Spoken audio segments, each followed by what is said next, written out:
So let me tell you about one of my most vivid memories from my freshman year of college. It was the first basic drawing critique that I faced in a class called Design Studio 1. I remember standing at the front, staring at the board, absolutely consumed by embarrassment. I hated what I brought to class. I wanted to rip it off the wall because it looked nothing like the perfect masterpiece I had envisioned before I actually started drawing. And in that same fateful class period, my professor assigned yet another homework sketch. But what made this one infinitely worse is that he banned erasers from the drawing process. He really encouraged us to only use pens, so that undo option would just be removed entirely. And he said, this is to serve as a constant reminder that the point of the learning process is to keep moving forward, or something ridiculously profound like that.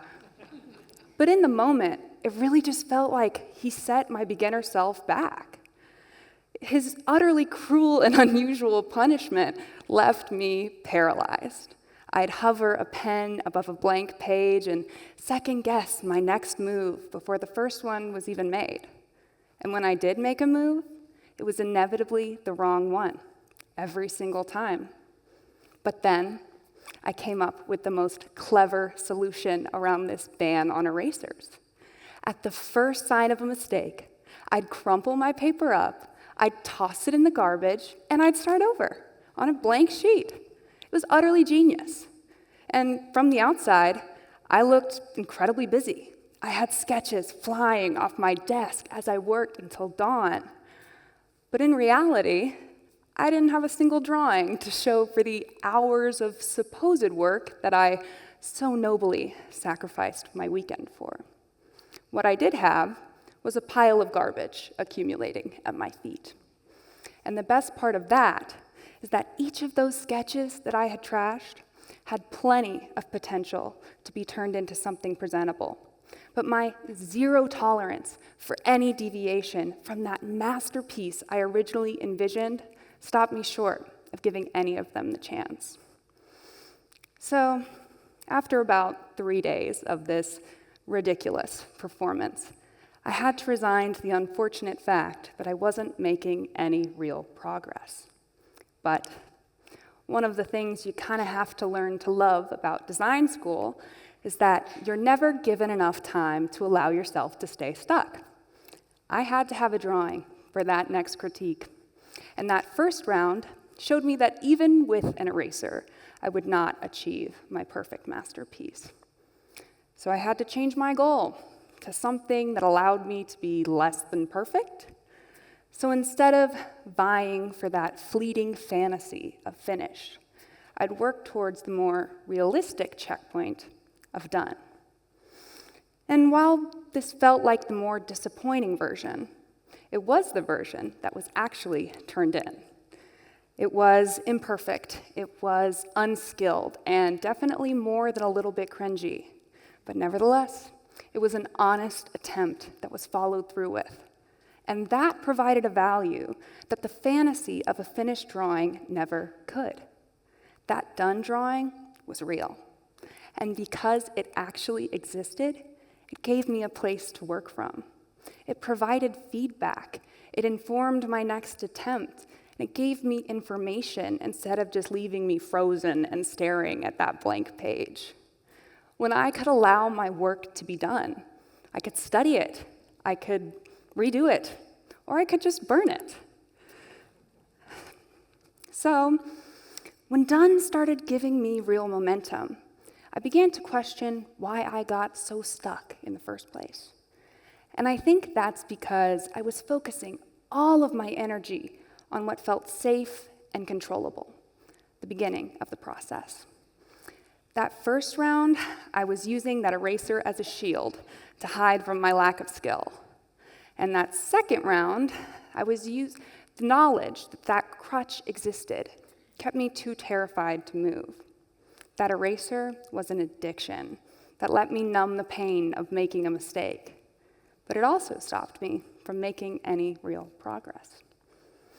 And when I pieced that together, I started to identify some of the imaginary erasers that I've been reaching for in different aspects of my life.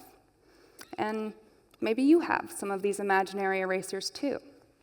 They can take the form of obsessively revising a text that should have taken a couple seconds to send just to eliminate the possibility that somebody would misunderstand us. Or maybe it's endlessly researching a topic to stall the beginning of a project and honestly avoid that first really ugly attempt.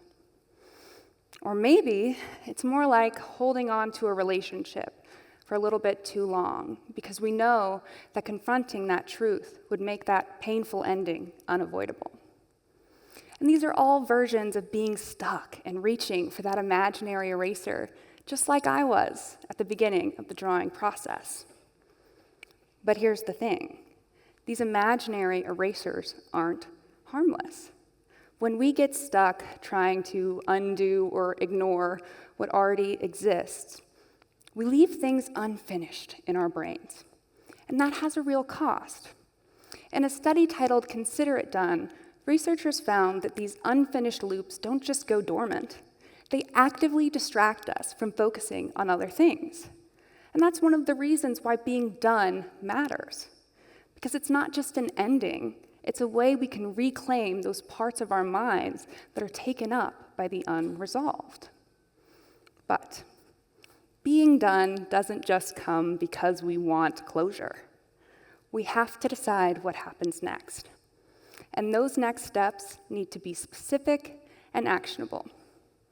Research has found that we are much more likely to follow through with a plan when we attach a specific scenario to a specific response. And this sounds more technical than it actually is. It really just means if X happens, then I'll do Y. It's called an if-then plan, and it's surprisingly simple in practice. If that text message is still bothering you, send the best draft you have and allow yourself to clarify in one sentence if they misunderstand. If procrastination is still disguising itself as research and prep, you can decide the next time you take a seat at your desk is the moment where you take the first tiny step. Or if that relationship is showing no signs of change, you can decide the next honest conversation is the point where you stop negotiating with reality. And these are all versions of accepting done, but choosing to end things, like that relationship, can be a little bit harder to live with. And that's being done by letting go. And this can even feel like giving up, but I can assure you they're definitely not the same thing. Giving up is saying, I don't care anymore. But accepting done is saying, I care enough to stop pretending that this can be something other than what it actually is. Psychologist Karsten Warsh studied how the decision to be done affected the people who made it.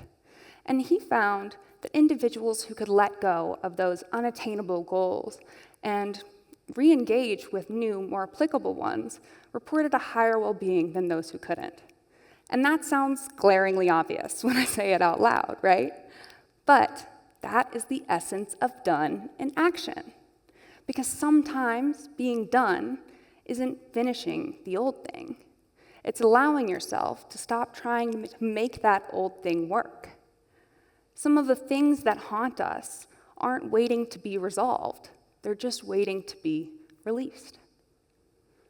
So when we accept done, in whatever version fits our story, we create opportunity for ourselves. And I think this is well explained in the publication, The Cult of Done Manifesto. The authors put it as simply as, done is the engine of more. And when I first heard this, I thought it was straightforward productivity advice. If I could just create more drawings and be a more prolific artist, I could get better at the skill. And while that's true, I think there was more depth to what they were saying. Done is the engine of more because it creates movement. It offers us feedback. It gives clarity. It provides peace. And it allows us to begin again. Like in my drawing practice, when I let go of that fantasy of a masterpiece and accepted my imperfect work, those drawings became a valuable tool instead of just a pile of garbage. They showed me the authentic process behind that product I so desperately wanted. And that's how I got more. I gained knowledge and experience, which gave me the opportunity to improve faster. And I think this same pattern shows up in the things that we carry around outside of the studio. Like when we send that text and just let it be, we get information on how it was received, and we get the chance to take the conversation closer to what we actually wanted.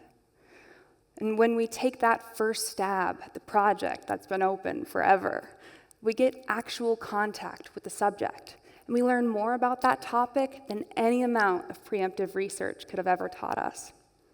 Or when we finally lay that relationship to rest, we start to regain some of that mental energy and peace that we had sacrificed, and we give ourselves that beautiful opportunity to find a new beginning. And that's how we can get more. But more can't exist when we're stuck reaching for those imaginary erasers. So by accepting done, we can give ourselves that gift of more. In the studio, that ban on erasers felt cruel. In life, I think it was painfully merciful. When we get hung up trying to undo or avoid those inevitable imperfections of life, we stop ourselves from progressing into the other 95% of the experience that's waiting for us. Life does not hand you a blank sheet. We don't get to go back untouched. We have to move forward, marked by reality. But that's not failure. It's being alive. The goal is not to erase what's happened. The goal is to stop revising it forever. There are no erasers in life. There is only the choice to let something be done so that something else can begin. Thank you.